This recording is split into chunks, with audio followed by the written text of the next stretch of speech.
Salam kerahiman. Seri Ekaristi dan Adorasi hari ini bicara tentang mengubah saya. Suster Faustina selalu punya keinginan dan terus berdoa supaya bisa berubah menjadi hosti yang hidup. Rapuh, tersembunyi, dan dipecah-pecah untuk dibagi-bagikan pada yang lain untuk kepentingan orang lain. Jadi kembali lagi fokusnya bukan saya, tapi fokusnya adalah apa yang bisa saya lakukan untuk orang lain. Kalau kita lihat di 483 dikatakan di situ oleh Suster Faustina, buatlah aku, ya Yesus, menjadi persembahan yang murni dan berkenan di hadapan wajah Bapamu. Dia ingin menjadi persembahan yang murni dan berkenan pada Bapa. Jadi apa yang dilakukan bukan ada udang di balik batu, bukan ada embel-embel atau ada tujuan-tujuan tertentu, tapi yang dilakukan oleh dia adalah murni. Dan itu yang dia inginkan, bahwa apa yang dipersembahkan oleh dia murni dan berkenan kepada Bapa. Yesus, ubahlah aku yang papa dan penuh dosa ini menjadi dirimu sendiri.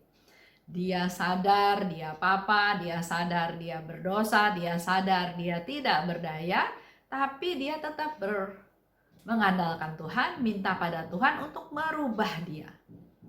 Begitu pula dengan kita semua. Kita semua juga tidak berdaya, kita semua juga papa, kita juga semua berdosa. Tapi pernah nggak kita berdoa pada Tuhan, Tuhan, ubahlah aku menjadi seperti dirimu sendiri. Karena tidak ada suatu pun yang mustahil bagimu, dan persembahkanlah aku kepada Bapamu yang kekal. Itu yang diminta oleh Suster Faustina kepada Yesus. Yesus, persembahkanlah aku kepada Bapamu yang kekal. Dan dia juga yakin tidak ada yang mustahil bagi Tuhan untuk tidak mengabulkan permohonan dia. Dia mohon dan dia yakin Tuhan akan mengabulkannya. Menjadi hosti yang hidup, yang tersembunyi, yang kecil, yang rapuh, yang mau dipecah-pecah, mau dibagi-bagikan. Itu yang menjadi keinginan dari Suster Faustina. Aku ingin menjadi kurban di hadapanmu dan menjadi oplatek biasa bagi umat manusia, ya, itu yang juga biasa dibagikan. Aku ingin agar keharuman kurbanku hanya Engkau yang tahu. Sering atau banyak di antara kita yang melakukan pelayanan sudah kerja gedebak-gedebuk dengan susah payah, dengan waktu yang harus dikurbankan, dengan mungkin materi dan ya banyak hal ya. Dan biasanya menuntut, walaupun tidak secara langsung, menuntut meminta pengakuan dari orang-orang bahwa ya kamu sudah kerja keras, kamu sudah berusaha sedemikian rupa. Kalau bukan karena usahamu, mungkin proyek ini atau pelayanan ini atau aktivitas ini atau kegiatan ini tidak berhasil. Ada keinginan untuk semacam mendapat pengakuan dari segala yang kita lakukan. Tapi kalau buat Suster Faustina justru dia nggak mau ada orang lain tahu. Hanya Tuhan yang tahu. Ya Allah yang kekal, api permohonan yang tidak terpadamkan, yang memohon kerahiman-Mu berkobar-kobar di dalam diriku. Aku merasa paham bahwa inilah tugasku di sini dan diakhiri nanti.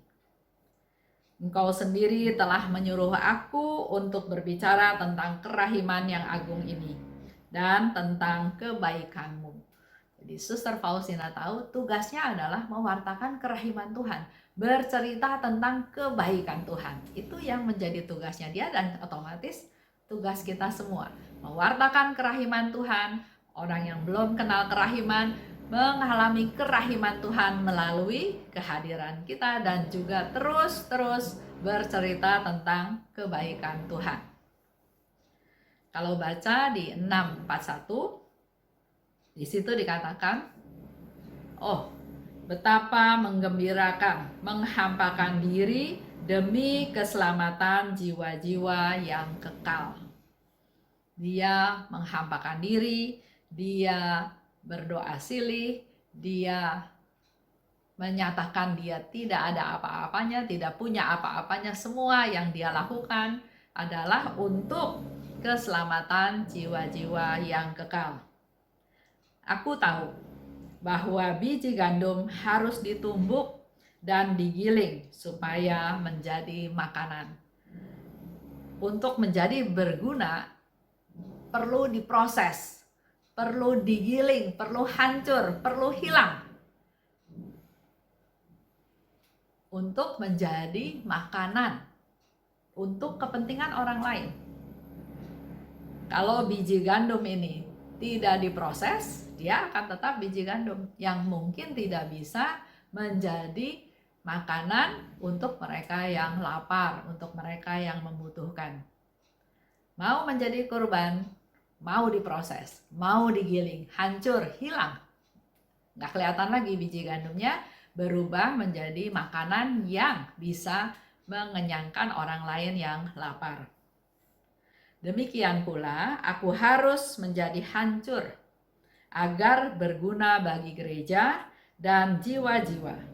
Meskipun secara lahiriah tidak seorang pun akan memperhatikan pengorbananku. Mau menjadi hancur, rendah hati, mungkin disepelekan, tidak dihargai, dikucilkan, dianggap gagal, dianggap tidak ada gunanya, dianggap tidak ada fungsinya. Mau menjadi hancur. Dan bahkan Suster Faustina katakan, secara lahiriah nggak ada orang yang lihat tentang pengorbanan dia. Oh Yesus, sama seperti roti kecil ini yang tidak ditangkap oleh satu mata pun, secara lahiriah aku ingin tersembunyi. Tetapi aku tetap menjadi roti yang dikuduskan kepadamu. Kesimpulan, 1. Ada permohonan untuk Tuhan merubah aku menjadi seperti dirimu sendiri, menjadi seperti Tuhan. 2. Suster Faustina mau menjadi persembahan untuk dipersembahkan kepada Bapa. Persembahkanlah hidup kita, aktivitas kita, kegiatan kita, apapun yang kita lakukan. Mau menjadi kurban, mau menjadi oplatek yang dibagikan. 3. Keharuman kurbanku hanya Tuhan yang tahu. Jadi bukan untuk dapat pengakuan dari orang-orang sekitar. 4.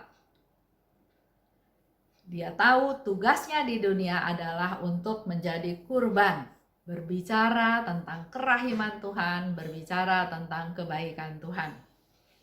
5. Dengan menghampakan diri untuk jiwa-jiwa kekal. Itulah kegembiraan dari Suster Faustina. 6.